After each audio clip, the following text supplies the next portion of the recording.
What's up, everyone, and welcome back to another episode of the Dark Side of MMA. I'm the Fight Analyst, and with me, as always, is my man, UFC lightweight John Makdessi. We're here to talk to you all about all MMA, the good, the bad, and the ugly. What's up, man? How's it going? Good, man. How you doing today? I'm doing good, man. It's Tuesday. It's almost Christmas. I hope holidays you're looking forward to the holidays as much as I am. How's things going? During the holiday rush. Yes, I was very excited for the UFC that passed. There was some crazy fights ending the year. Yeah, man. It sucked that we have about a month off. This is kind of the time of the year that us fight fans kind of get a little stir crazy. But we had a great UFC 296 event this past weekend. Leon Edwards came out there. It looked sensational, beating one of his arch nemesis in Colby Covington. I wanted your take on his performance and everything that transpired. Yeah, yeah. Obviously, I'm a big fan of Leon Edwards just because of his style. He has that. He's a striker, and it was that was pretty much what I was expecting in the sense of like Leon is very technical. He's very composed. He has a good arsenal. He knows how to. And keep in mind, for a welterweight, I wasn't. Did you pay attention to his height? He has a pretty crazy. He has a crazy reach. Like he's a if I believe, Yeah. he's 6'1". Yeah, I think he's like 6'2" with a pretty damn sizable reach advantage over Colby. He was a lot bigger than Colby, and I was trying to tell a lot of the people that were trying to bet on Colby in that fight. I'm like, Leon's big dude. He's arguably one of the biggest welterweights in the division, which is why he's thinking about moving up to 185 because he cuts a ton of weight. Just in 7 hours after weighing in, he was already at 185. Yes. So yeah, Leon is he uses reach very well. I liked how he stayed composed and Colby Covington. I just think he was too focused on Donald Trump and trying to be the American guy. I feel like the entertainment part kind of the emphasis with the entertainment kind of focuses more on that versus the actual fight skills because his 2-year layoff, if you pay attention, I mean, I think that actually hurt him because he wasn't really getting it. He did not look any better with that because usually when you have a 1-year layoff or 2-year layoff, either it can work for you or against you. You know what I mean? And his skill sets doesn't look like he got any better in the whole couple of years layoff. So and then watching Leon just execute his game plan. Pretty much solitude his victory. Yeah, I thought it was perfect. I thought it was a great fight for him. He even went in there, was able to, take Colby down. I mean, he went 2 for 3 on his takedowns. Yeah, Granted, he didn't have a lot of top control, but I mean, he took his back at one point. He was trying to get the submission. He actually was looking to get him out of there. Unlike Colby, when he had top control, he was just kind of laying in guard, throwing some punches that really weren't doing any damage, and just thinking he was going to win the fight just from that 5th round of control, where he pretty much was dominated for 4.5 rounds. We forget that half of that 5th round, he got his back taken, he was defending the choke until he got the reversal. But other than that, he really wasn't doing much. He wasn't doing much the entire fight. He didn't push the pace like he normally does. He didn't go for as many takedowns as he normally does. He just looked completely out of sync. He didn't look like the normal Colby. But then again, he's 35 years old, coming off that 2-year layoff, and he's going against Leon Edwards, who's arguably at his best right now. He's in his absolute prime, and that's the best that we've ever seen Leon look. And I thought it was a great fight for him. But I also wanted to get your thoughts on the whole trash talk before the fight, right? Where Colby was taking shots personally at Leon and his father and things of that nature. I was wondering, what are your thoughts on that type of trash talk in MMA, and whether you believe it should be in the sport or it shouldn't. And if someone were to take it to that extreme with you, would that affect your fight? Your game plan going into the fight? Yeah, I actually took I took more interest on the press conference leading up to the fight, watching the fighters at the press conference, and I found it very interesting. How Kobe, he kind of strategically inserted. Obviously, it's like there's no secret. You know what I mean? Like he's playing the psychology of warfare. He's trying to like get into his head by talking about his father. I don't know in depth about his father's relationship with gangster related or like killing and all that stuff, but I have no idea in that sense. But he obviously he was trying to poke at him and get him all emotional. But that shit can either work for you or work against you. Obviously, it was clear that did not work for Covington because he had to eat all those words. You know what I mean? Like that's the risk being a bad guy. Like Kobe, Kobe, him talking that trash that's the risk you take as a fighter, because if you're gonna play that card, you have to back it up. You know what I mean? Like if you're gonna walk it, if you're gonna talk it, you have to walk it, type of thing. You know what I mean? It's like Floyd Mayweather. Floyd was in the beginning of his fighting career. You look at Floyd; he was pretty boy Floyd, and then he started to get the most eye attention when he turned himself to the money Mayweather, and he started to play the villain. But the thing about Floyd, he actually backs it up. Is he the most exciting fighter? Probably not. He's the most, he's obviously the defense. He's known for his defense, but boring fights. But at the end of the day, what I'm trying to say is that he played that entertainment card. He tried to play that trash talk, and you can tell he was very hesitant. You can tell Kobe was very hesitant, was trigger shy. That's another thing, because it's being a fighter and fighting in that level of in the octagon, it's psychological. You know what I mean? Like was Kobe mentally prepared to fight at that stage? After 2 year layoff, the anticipation, the stress. Everybody, because you're in that level of fighting, it's high stress. You're like going through a lot of different types of stress. People have expectation. You know what I mean? Coming off 2 years, all that talk. You got the president of the United States literally walking there. You got Donald Trump. You got, what I'm trying to say? You have all these eyes on you, so it can either break you or make you. And obviously, I felt maybe Kobe didn't really show up. Yeah, I agree with that too. I feel like there was more I know Leon's the champion, but I felt like there was more pressure on Kobe going into that fight. I really do. He talked all this stuff, so he really had to back it up that way, right? And he's at 35 years old, third title defense.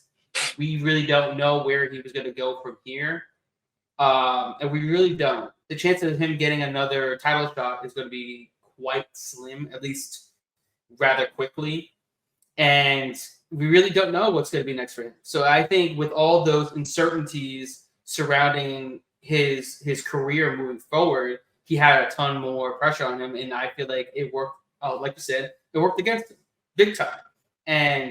But now moving forward, where do both of these fighters go from here? Like we just said, Colby was on his third title shot, lost again for the third time.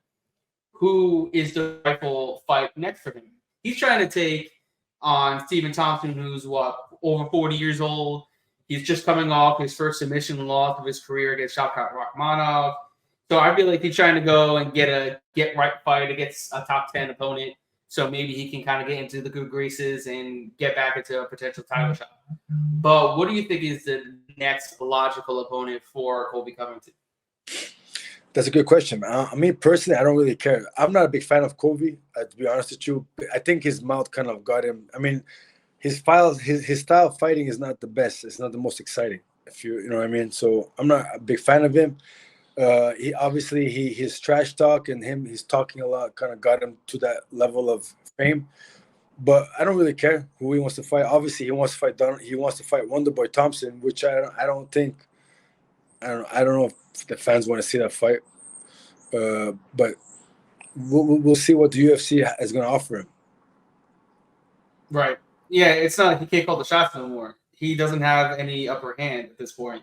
3 title losses, you really don't have much say in what you're going to be doing next. It's you're going to have to take whatever they give you at this point. But what about Leon Edwards? Does he go up against Bilal Muhammad, who's on a 9-fight winning streak, or does he take on the surging contender Shavkat Rakhmonov, or does he move up in weight? Does he move up in weight and take on the winner of Strickland and Duplessis, or does he welcome Islam Makhachev to try to become the next double champ? What do you expect that should happen next for him? Yeah, man, that sounds like a handful. He's got so many opportunities now. You know what I mean? He's got a lot. Now that he's champion, there's so many different ways that he can go. Yeah, welterweight. I mean, welterweight is a stacked division. It's one of the premier welterweight. Welterweight is a good division. But for him to go up weight class, I mean, I don't know. I don't think it's necessary for him. I think him being a champion, he should just like kind of sit back and kind of just see what opportunities come his way. Because right now, once you're on the top, everybody wants to fight you. You know what I mean? So it'll be interesting to see what the UFC matchmakers are gonna give him. But it's a tough job. Like it's a tough job to decide what decision. You know what I mean?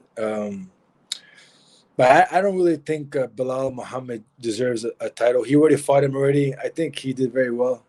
Leon against him.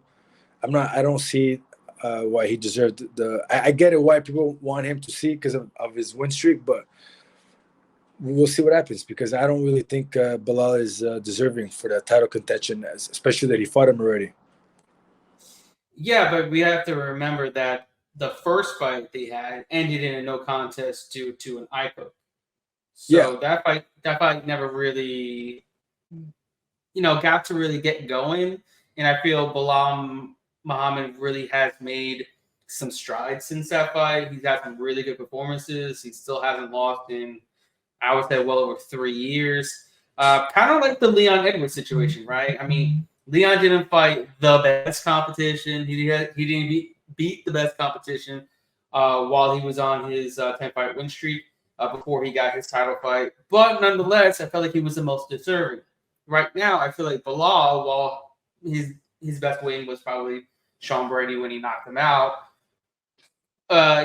maybe not the best resume during the win streak, but I feel like he's the most deserving because he's on the longest win streak in the entire division. And there's really nobody else other than Shavkat. But Shavkat, like I said, is only 5-0 in the UFC. He hasn't been there long, but he's been running through everybody. I feel like the more exciting fight, it's definitely going to be Leon Edwards taking on Rakhmonov, but I feel like the more deserving fighter would probably be Bilal Muhammad and Leon Edwards. But that's neither here nor there. We'll see what happens next year.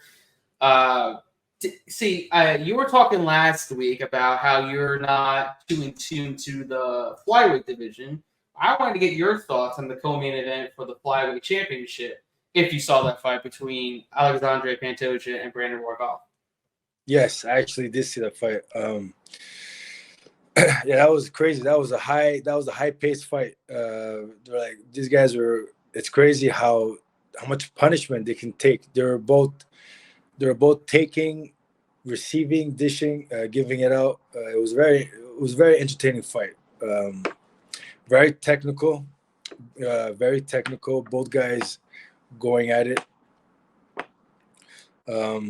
But yeah, I mean, it was very interesting. It was a hard.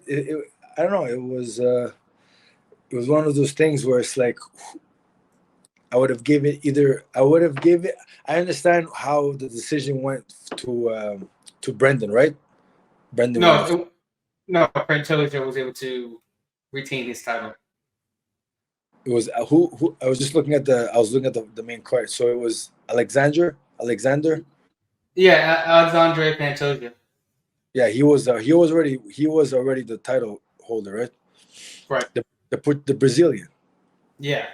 Yeah, exactly. Yeah, yeah. He went for the takedowns, gave him the points, the takedowns. You know what I mean? That probably unified the decision because of the takedowns. But Right. other than that, I mean, I like Brendan's style. He was very aggressive, kept it exciting. But it was a back and forth match. It was pretty entertaining. Yeah. So the question lies: are you going to be in tune more to the flyweight division moving forward, or are you going to get a little excited now when you see maybe a flyweight fight on the fight card? Before in the past, I wasn't, like I said, I wouldn't watch all the classes, but because now I'm more in tune, and obviously us we're doing our podcast and doing predictions, and moving forward, I'm gonna get more. I'll definitely start watching the flyweight more often. Definitely is gonna educate me more about that class. But yes, it is a very exciting class. I have to admit, they're very quick. Yeah. What shocked me the most is how much punishment they can take. Yeah, I mean, like, it's not like these guys can't hit hard. Let's be honest. I mean, if they punch a regular Joe Schmo like myself, I'm gonna feel it. But these guys can take a lot of punishment. I mean, and they've got cardio for days too. The grappling exchanges, everything is super quick. You know what I mean? And that's why I love watching fight because they're so fast paced. It's hardly ever boring watching a flyweight fight. So I'm looking forward to what's next for Alexander Pantoja. So Alex Bam Bam off, has a question for you. He's like, first, I don't believe tanking, but can you explain to me how many more fights Bilal Muhammad must win to get a title shot since he has a 10-fight winning streak? So it sounds like because he's not Dana White privileged. Yeah. So he's wondering basically he's asking what does Bilal Muhammad have to do in your eyes to get a title shot, even though he's currently on basically a 10-fight win streak. I mean, it's very similar to the Tony Ferguson. If you recall, Tony, he had a crazy winning streak. So the thing is, it's politics, right? It's business. I mean, at the end of the day, are you drawing in a crowd? It's people. Usually, it's all about what the people want to see. You know what I mean? And I guess Bilal is not really he's not a big draw. You know what I mean? And I think that's why. I think the UFC are kind of putting him on the side just because he's not a big draw to the title contention. If that makes any sense. Do you believe Leon Edwards deserved it when he got his title shot against Usman the first time? That I believe. I mean, it doesn't really matter what I. Yeah, but I'm just like in this case, right? If you were playing matchmaker, right, and Leon Edwards, he was on his 10-fight win streak. He came off his win against Nate Diaz, where he almost got finished in the last last 15 seconds of the fight. He got rocked really hard, but eventually he got the win. Would you have given him a title shot after that win against Kamaru Usman, who was beating every single person in the welterweight division and lapping them? Well, that's a good question. I mean, I personally don't know how. I'm looking at the welterweight right now. I'm looking at the welterweight division right now as we speak. I was just curious to look at the top welterweights, top 15. The thing is, it's hard. I really don't know what are they basing it on. You know what I'm trying to say? Are they basing on win?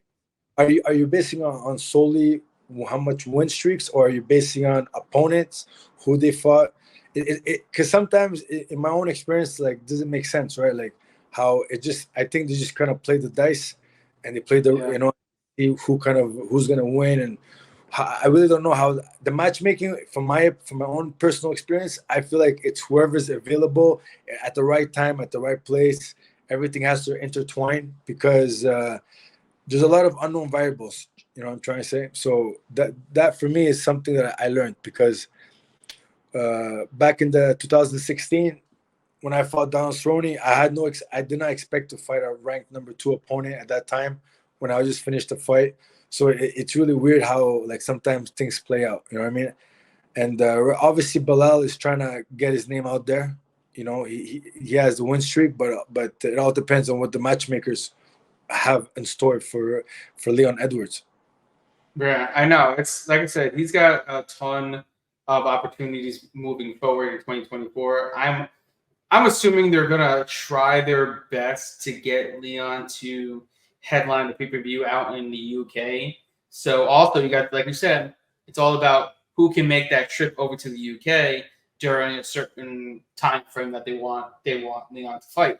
So there's a lot of logistics behind matchmaking. It's not only just who's next in the rankings. It's a lot different than just that. So we'll see what's next for Leon moving forward. But to dwindle down the UFC 296 recap, I want to get your thought on like what performance or fight stood out to you the most.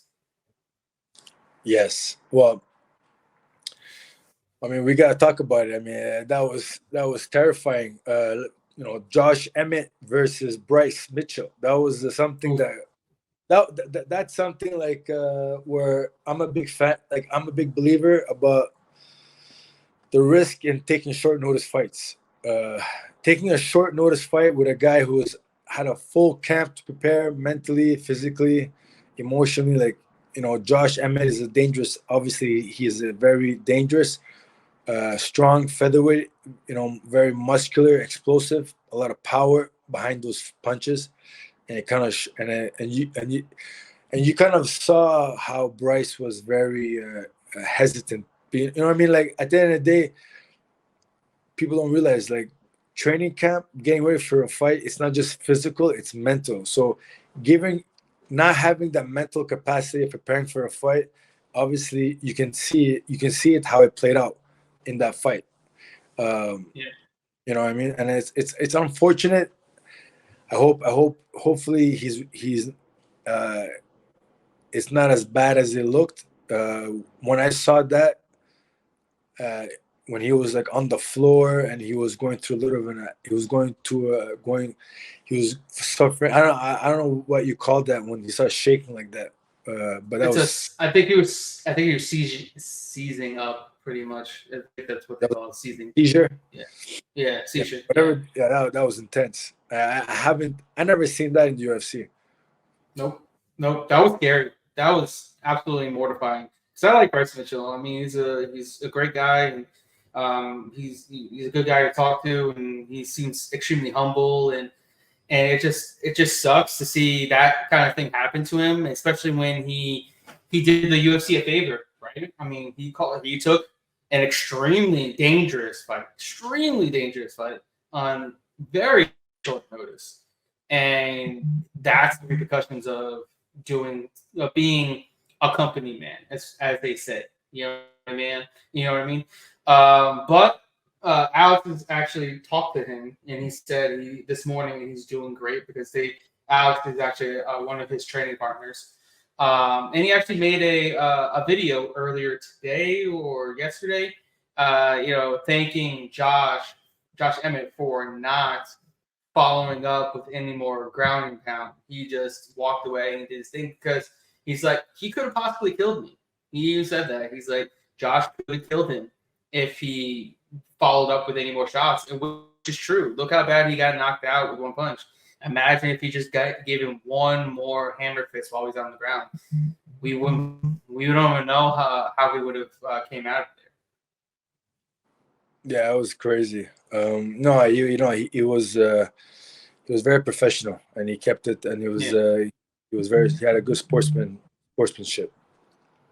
When you knock someone out cold like that, are you waiting for the ref to jump in before you throw any more shots, or you're going to be like, I got to do what I got to do, and I got to go in there and finish the job until the ref pulls me off because that's what I'm taught to do?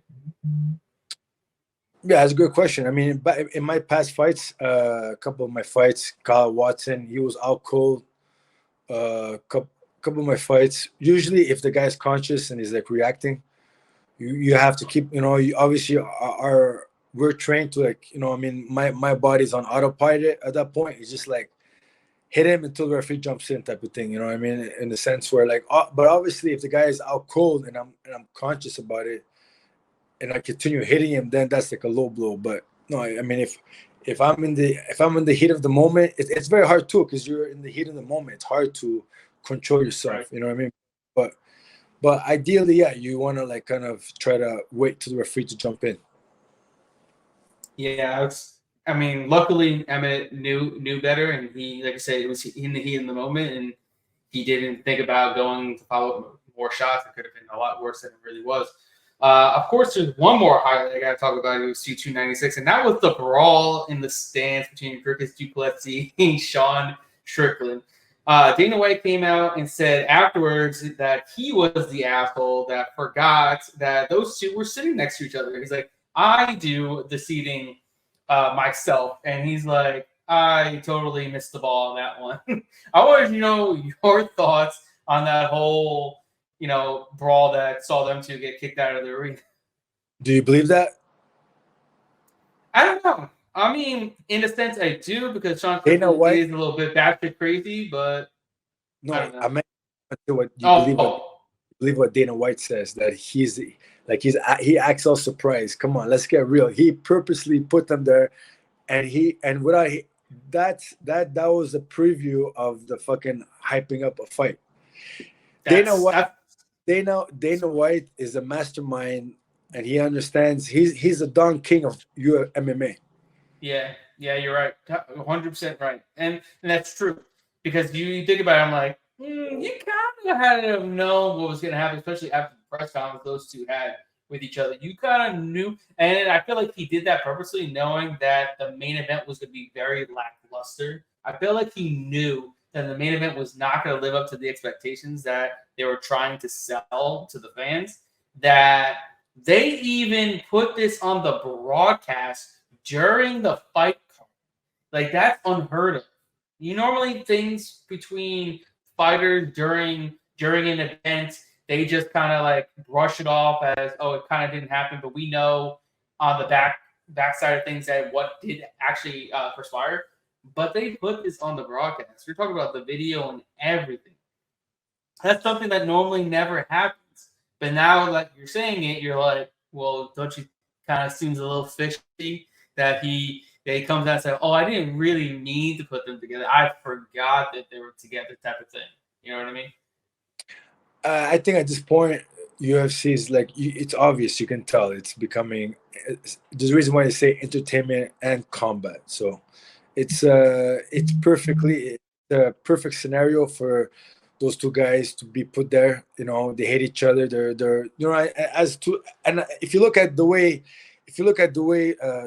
how it played out, it was really strange. Like they're both going back and forth, and then you see a couple of people like moving away, type of thing. It was really weird. Like it looked like it was staged out a little bit, to be honest. And if that, I mean, I don't know. It's becoming very WWE style.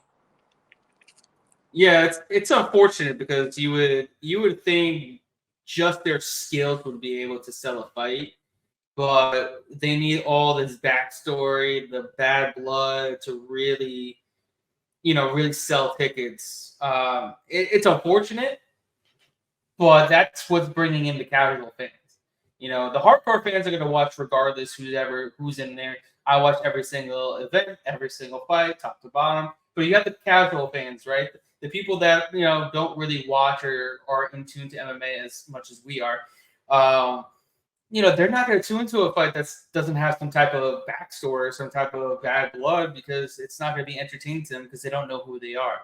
Now that these two are fighting at an event live and they broadcast it on the actual live broadcast of them two fighting, it's selling the fight. It's selling the fight to the casual fan that's watching at a watch party somewhere. They're like, ooh, when are they fighting? Oh, they're fighting next month? Oh, let's get together. Let's watch it then. You know what I mean? That type of thing. So kudos to Dana White if he actually did do that purposely, because great marketing ploy, might I add. Very good. Yeah, no, that's the name of the game. You have to, someone needs to play the villain and someone needs to play the good guy. You know what I mean? And that's what sells fights. So you need some drama. You need something like that, which makes a lot of sense. It makes it more interesting for those two guys to fight each other. Now they're kind of like in each other's face and they're kind of talking shit. So it's going to be a lot more interesting to watch the fight when they both hate each other. Yeah, that's true. I'm looking forward to it. I thought it would be a good fight regardless, obviously, because we like the sport. We know both fighters in and out. But either way, I want to shift gears a little bit before we get into what I know you want to talk about. I want to touch base on what's kind of happening 4 months down the line, UFC 300. If you had to choose one fight, I know this is out of the blue, and you have a lot of options out there. If you had to choose one fight to watch at UFC 300, who would you want to see there? Is it already the UFC card? Is it already No, there's nothing yet. There's not one single fight that is official for UFC 300. There's some rumblings. Dana White has said that every single fight is going to be worth watching, starting with the prelims. The first fight is going to be like, wow, that card should be on the main card. So he's expecting to pretty much stack this card. I'm assuming that Bo Nickel will probably be on the card because he hasn't fought in a while. He's a big name, big following. Probably going to be on the prelims. There's some rumblings there, but nothing is said yet. So if you as a fan, right, or as a UFC fighter, what fight would you want to see on such a historic event? What's happening with the Conor McGregor versus Michael Chandler? No idea. That's like, it's literally just like everybody's kind of like stopped talking about it at this point because there's been nothing. There's no rumblings. No one knows when Conor's coming back. They were saying second half of 2024. Nothing. No one knows. No one knows anything. What about Adesanya? What's happening with Israel? No one knows there either. Izzy said he was going to take some extended time off, but if push comes to shove and they throw some money his way, who knows if he'll come back? I don't know.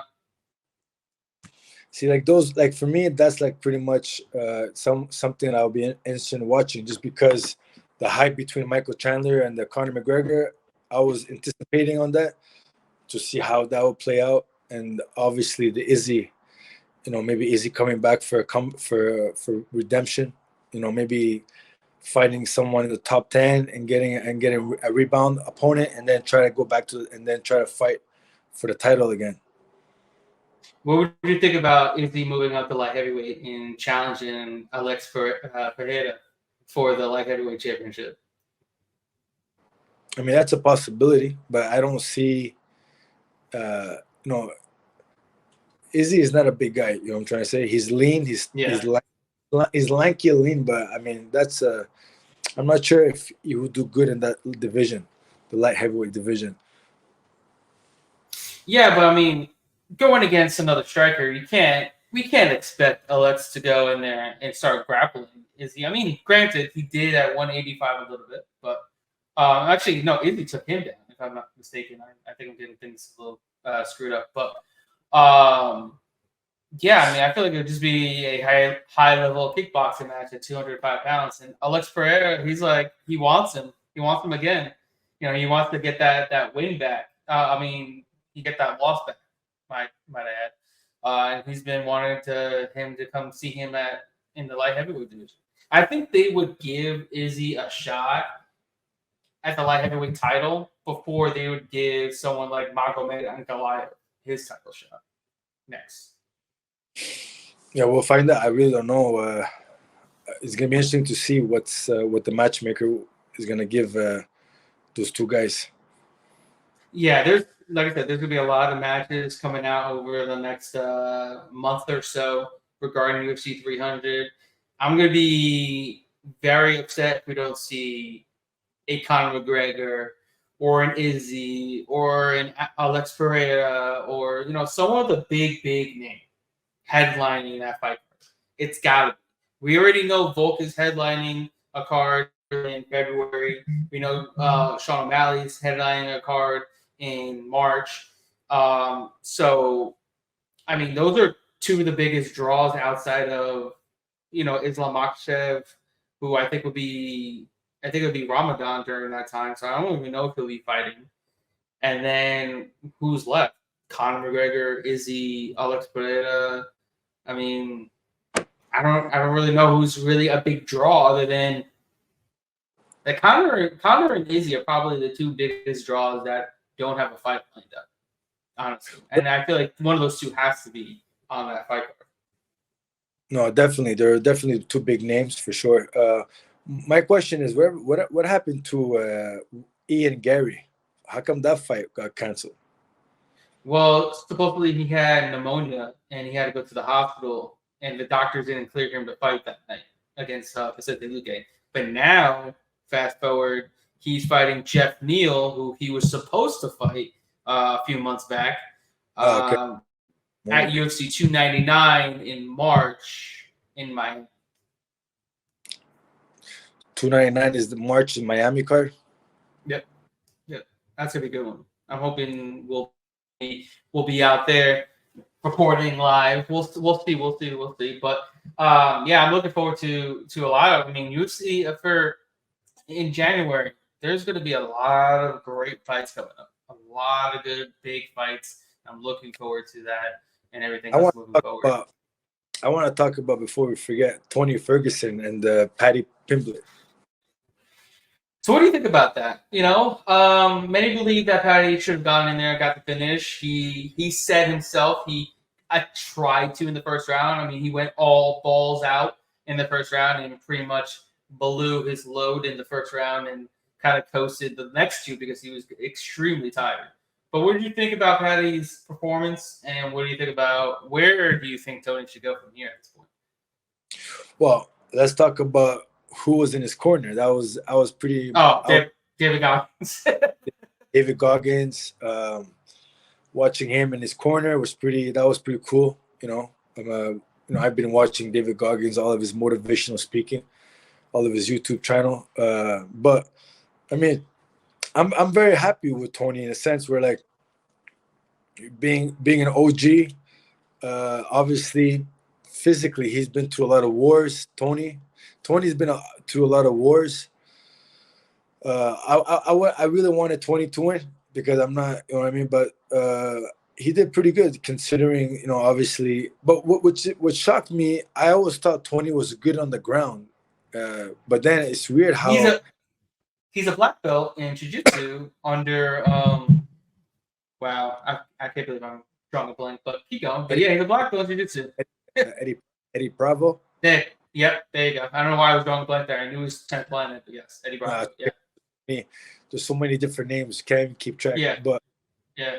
I mean, that's what the only part kind of surprised me was his wrestling and his grappling. I felt like he was not good in that area. I felt like I'm not sure how he's training, Tony Ferguson, like who is he training with or how he's been working out, his preparation for his combat. But it seems to me that his skills declined. Massively. And his grappling got a little bit declined, and I'm not really sure if it is it because he's not training it or he's neglecting that part. Yeah, it's very interesting because during his 12-fight winning streak, he was sensational. He was submitting guys, he was taking them down, getting those nasty Darce chokes that we saw against I think it was against Lando Venado when he knocked him down.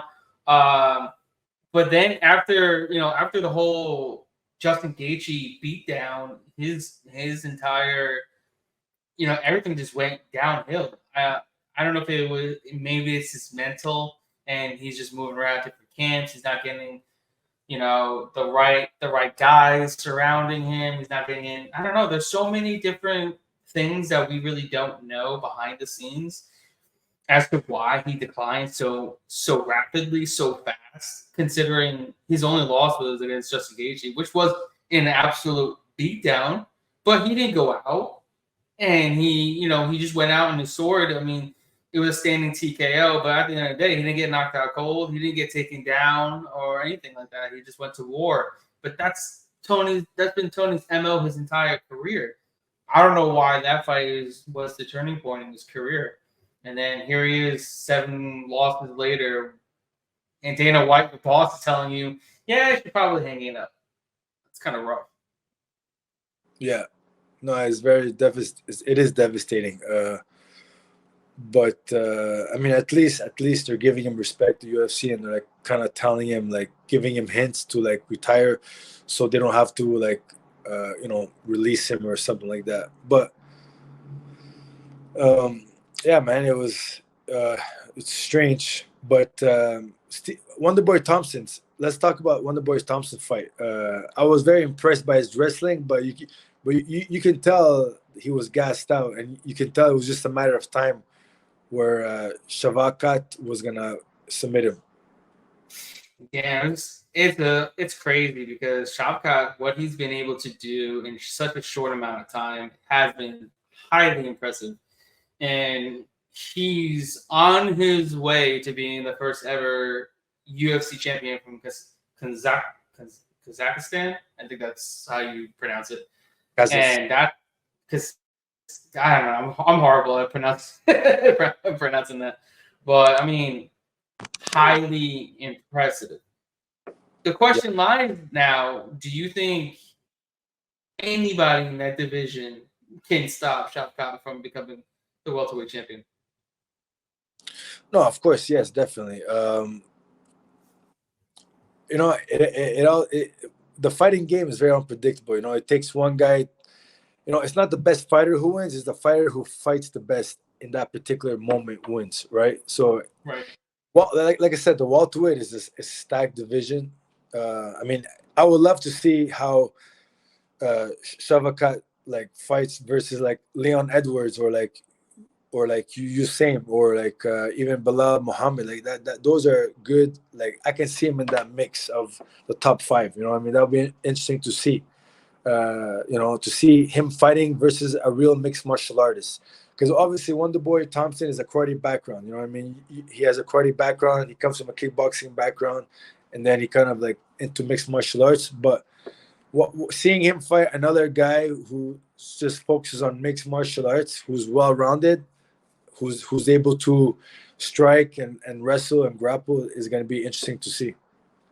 Yeah, I know. Once he gets that top 5, everybody can do all. You know what I mean? So it's going to be interesting to see what's going to be next for him. I would love to see him fight someone in the top 5.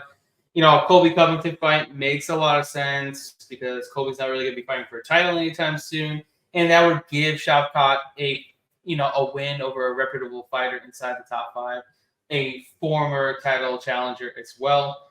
We'll see what happens with him. The sky's the limit, really. The sky's the limit. I mean, he's only 5-0 in the division, and he's risen up the rankings rather quickly. And he's even right now with the opening betting lines, the favorite against Leon Edwards in the potential title fight. Yeah, I'm excited to see who are they gonna put him versus next. Yeah, it's gonna be interesting. It all comes down to what Dana White wants to do with Bilal Muhammad. Really, it'll be really kind of messed up if they do Bilal Muhammad versus Shavkat for the number 1 contender fight, considering Bilal just weighed in as the backup for the title fight. He's got this long winning streak, and then he has to fight arguably one of the best contenders in the entire division, if not the best contender in the division. What about Khamzat? What's going on with Khamzat? I would like to see him fight Khamzat, actually. That would be an interesting fight. I would love that too, but unfortunately the UFC made Khamzat move up to 185, at least for now. Oh, he's in middleweight? He's in middleweight now? Yeah. He fought and beat Kamaru Usman in his last fight at middleweight. So now I think he's ranked, 7th or 8th in the middleweight division. I think. Oh, Usman is also middleweight now. I don't think he's officially middleweight. I think since Khamzat's opponent, Khamzat was supposed to fight Paulo Costa. Costa pulled out due to staph infection. Then on a week's notice, Usman jumped in to fight Khamzat at 185 pounds. Pretty much, yeah. That's why. What's your take now with like all this like title, like lightweight wants to fight a welterweight, featherweight wants to fight? I'm not sure if I'm too crazy about this like jumping belts now. I feel like it can get a little bit confusing. Well, I mean, if you go boxing, right? If you look at boxing, that happens like it's nobody's business. You know what I mean? Everybody's jumping up and down, up and down, up and down, going for this belt, going for that belt, going for this belt. We're lucky that we only have the belts that we have, because then it gets really fucking confusing. Because with boxing, there's about 80 different belts with 80 different promoters, 100 different weight classes. That's when it gets extremely confusing. But as far as, fluctuating up and down, I mean, as long as it doesn't, make any of the divisions stagnant with, double champs not defending their belts, then I'm okay with it. You can fight 155, you can fight 145, as long as you're getting in there and you're fighting, and I guess it depends on how well you're doing in whatever division you're fighting in at that time. Like RDA fights at sometimes 155, 170. It depends how well you're doing it, in either one and where you're going to stand within the division.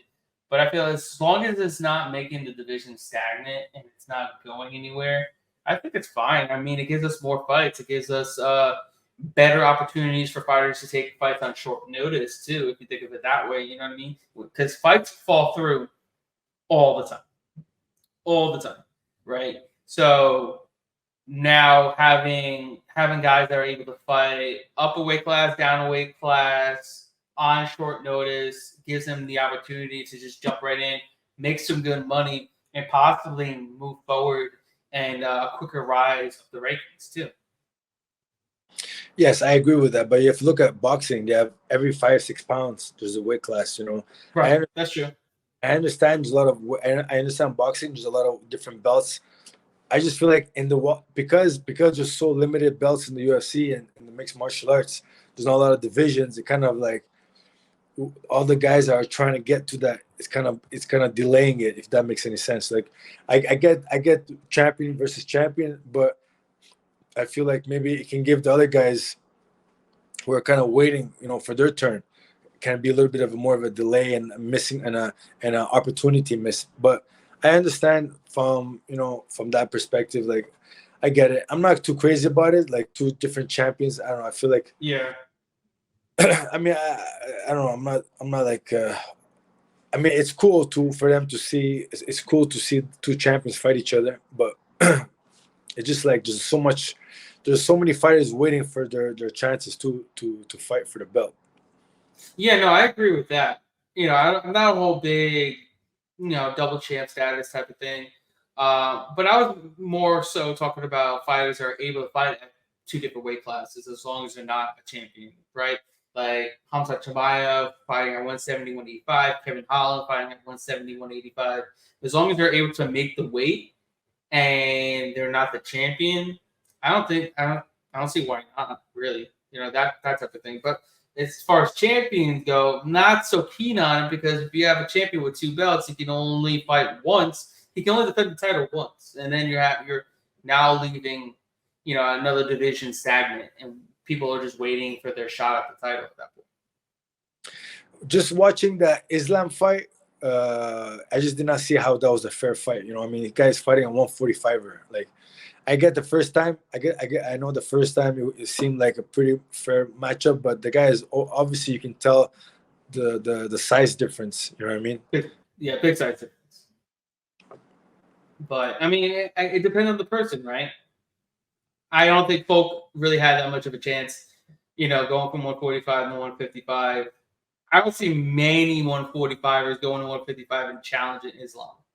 That includes the best of the best at 155, which is Volk and Max Holloway. I don't think either one of them would do well. Well, obviously, Volk didn't do well in the second fight, but I don't think Max Holloway would have done any better either. You know what I mean? So it just, I think it really depends on the fighter and the weight class itself too. At the same time. Yeah, I agree with you 100%. It's gonna see. But the more I think about it, I feel like even if Bilal fights Leon, I get the whole eye poke thing. But if you watch prior to the eye poke, I felt like Leon was winning the fight. But we'll see what I agree with that too. I do. I agree But with that. we'll see what happens. I mean, it's possible that he'll get the UFC. You know, at the end of the day, it doesn't matter what we think. It all depends on what the UFC gives, what they believe is going to be next for Leon. Before we get going a little bit further, what did you think about the UFC signing Michael Venom Page to fight Kevin Holland at UFC 299? Kevin Holland. Yeah. Yeah, Venom. Yeah. I saw that on the social media. Yeah, I mean that guy was in the mix for a while now, right? He was trying to get signed. I think they were trying to sign for a couple of. He's a karate background, if I'm not mistaken. What's his background? He's like a karate guy. Yeah. Yeah, it's like a karate guy. Long, like a Stephen Wonderboy Thompson type of stance. Very long, lean. Yeah, Used a ton of kicks in that. Yeah. Very athletic. yeah. It's gonna be interesting to see how that fight plays out. It's gonna be. You see a lot of guys coming to the UFC. They have a lot of pressure. So we'll see how he performs in the UFC because there's a lot of it can play psychologically. It can stress out a lot of fighters. Yeah, especially coming from, Bellator, who people thought was not as competitive, to now going up against the big dogs in the UFC. And now doing it on one of the biggest stages too. You're already thrown right into the mix. You're fighting a top 10 fighter on one of the biggest fight cards of the year, UFC 299 too. So there's a ton of pressure for MVP. Well, Kevin Holland is going in there, getting hit, going to fight and getting a good payday. Very good payday, probably. Exactly. Yeah, I agree with you. So yeah, I don't know if you want to change gears a little bit and discuss anything that you wanted to discuss a little bit further. Yeah, I mean, I'm just like sitting on the sideline has been hard for me. I've been itching. I've been trying to figure out when I'm gonna fight next. It's been hard, man. Like I was watching obviously, Mike Perry get that $1 million prize, the PFL tournament. One of my training partners, Oli Obeng, he cashed in $2 million. Just like sitting on the sideline and seeing all these guys banking money and like by obviously like doing what they love, right? Like martial arts has been a part of me for a long time. So it's strange. Like I really don't know. A lot on my mind. I saw karate combat. I saw two guys that I trained with, Ben Henderson and Anthony Pettis fight. Did you watch that fight? I saw it like afterwards because it was on at like, I don't know, like 2 a.m. or some crazy late for me. I was already sleeping. I was already sleeping at that point. I'm a little old soul at this point in my life, but I saw the after effects. I saw the rest of the card too. I thought it was phenomenal. I thought the fight card was phenomenal. I thought all the fights were extremely exciting. That's Crouch Combat is something to watch out for. I think I like BKFC too. They are a little bit different. But if we're going a different route from MMA and boxing, Karate Combat's fun as fuck to watch. I loved it. I loved every second of it. Yeah. No, I've been watching it. It's pretty interesting to see how they fight, especially like on the ground, how they're able to like ground and pound and all that stuff, and the way it's set up, the way like the way how it's set up with that angle there, whatever. I don't know what do you call that, but it's like a pit. I think they call it like a karate combat pit or something like that. Yeah, man. So that's pretty interesting. I'm curious to see like how that plays out, where I would want to be fighting. So I'm trying to figure that out right now. My next step is like to see which organization that would be interested to fight for. If money wasn't an issue, where would your heart lie? That's a good question. I mean, I don't know. That's a good question. It's hard to tell. I mean, I was actually I love boxing. I'm always been a boxing fan, and I wonder how I would do in the boxing ring. That'd be interesting. Like under like a Jake Paul's undercard, put me on the undercard type of thing. Try out like a boxing match, like versus a YouTube. I would love to fight a YouTube guy. or like a TikTok guy, some like you know what I mean, like a famous Right. TikTok, famous YouTuber versus like a imagine like UFC fighter versus a TikTok guy in Right. the boxing ring. I mean, some of these TikTokers and YouTubers, I mean, they're actually training now. I mean, like, I feel like there was another YouTuber that was out there at the Jake Paul fight this past weekend. He's calling out Ryan Garcia. And I mean, you're talking about a guy that's just training. And I mean, yes, he's had some fights, but he hasn't fought a legitimate boxer. And he's calling out Ryan Garcia, one of the top boxers out there. I mean, these guys got balls. They're trying their way into boxing. They're trying to fight the best guys, whether they win or lose. You got to give them a little bit of credit. But that would be fun. It's fun to watch you go in there and box one of these TikTokers or YouTubers or social media influencers, whatever you want to call them. You can. There's Misfits Boxing too. Those dudes over in the UK, they put on some crazy fights. You had MMA media personality Ben the Dane Davis go out there and he boxed Anderson Silva's son. Granted, it didn't go well for him, but he went out there and did his thing. He trained for it. He did his best. But that's the kind of thing it's fun. It's entertaining to watch.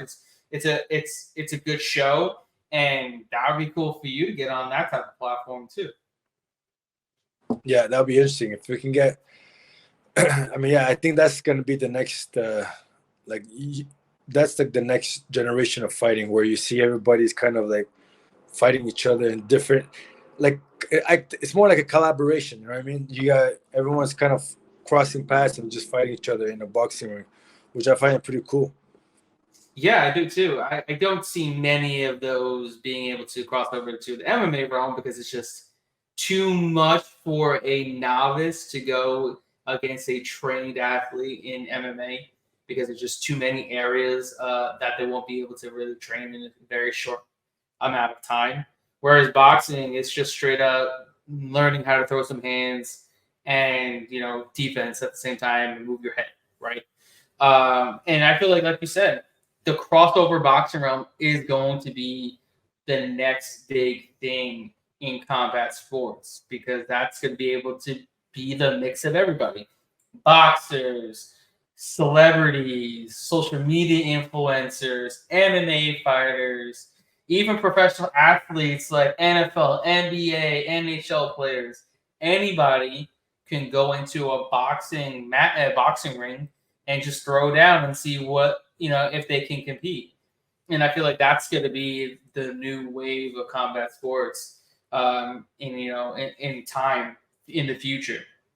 Obviously, boxing and MMA are still going to be there, and they're going to be well ahead of these crossover events. But it's still going to be extremely entertaining, and we're still going to. And there's going to be people paying money to watch these crossover events. It's not going away. It's never going away, and I feel like it's going to get even bigger and bigger as time goes on.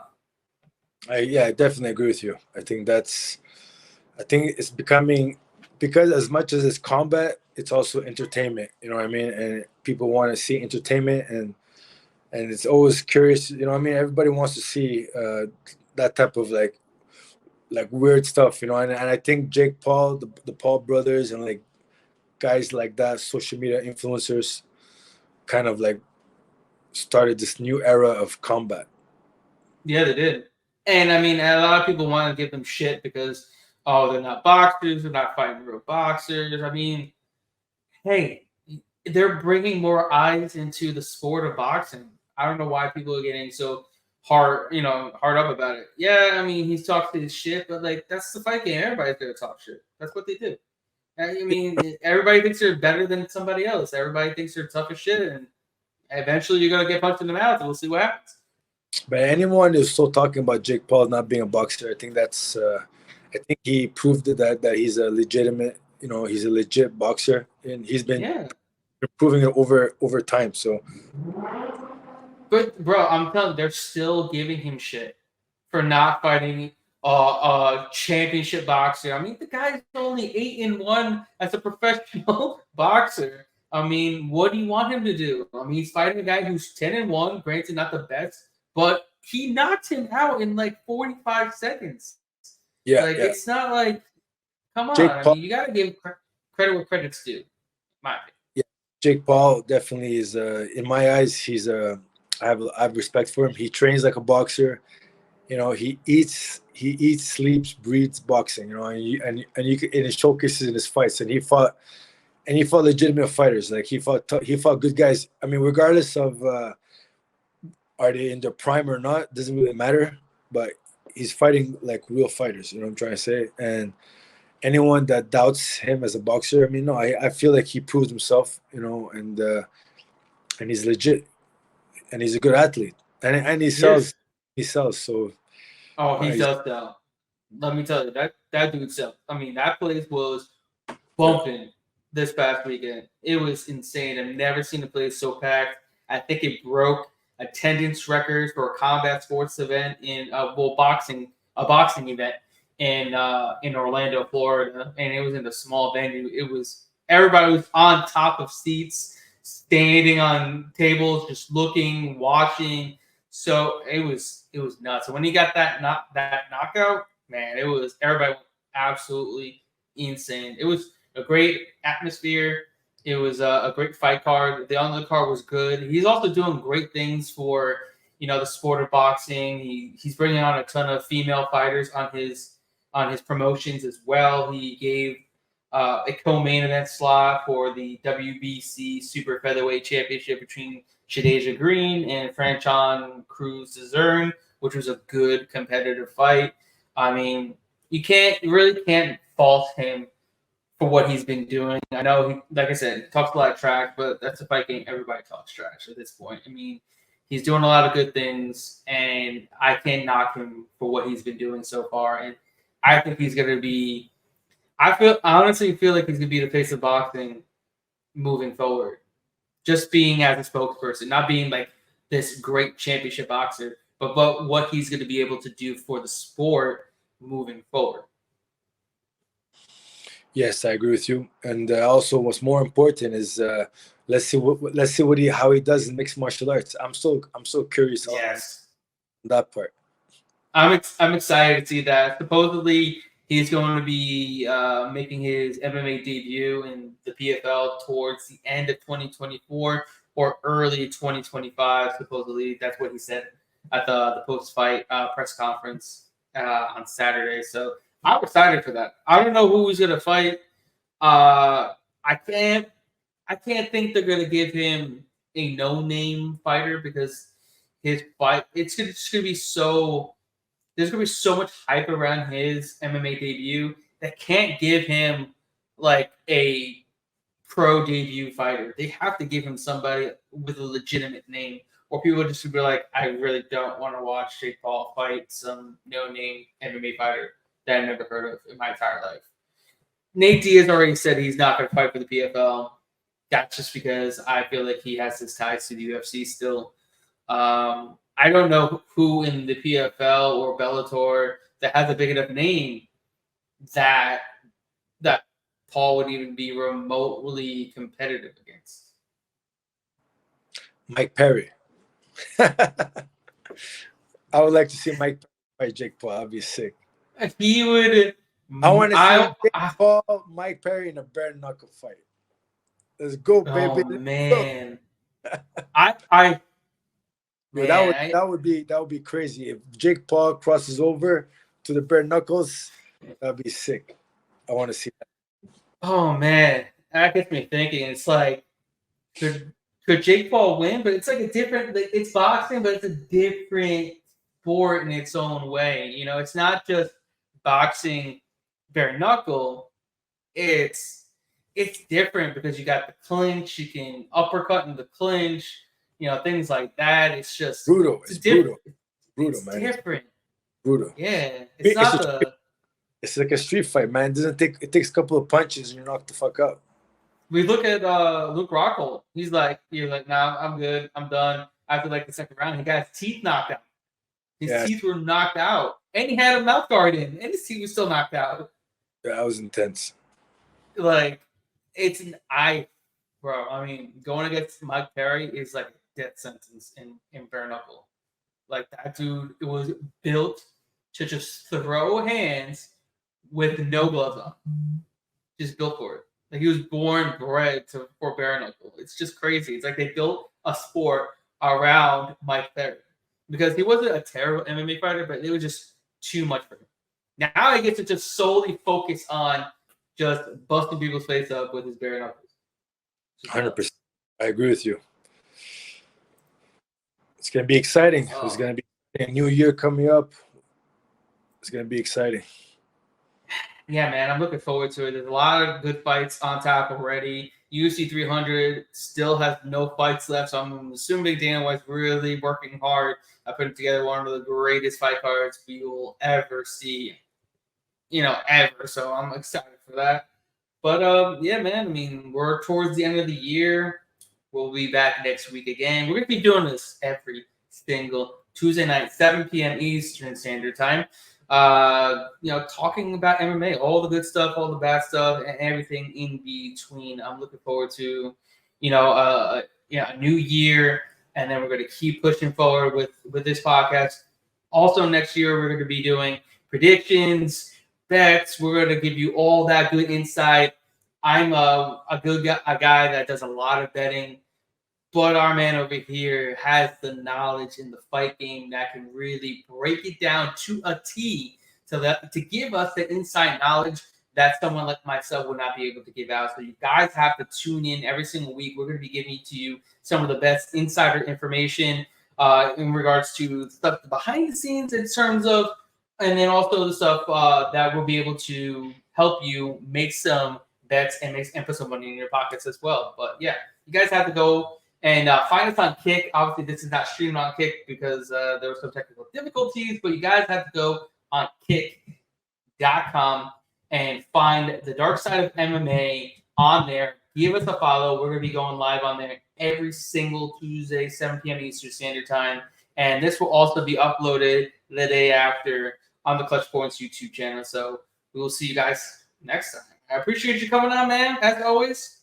Before we sign out, do you want to push and plug any of your merch or anything like that before we head out?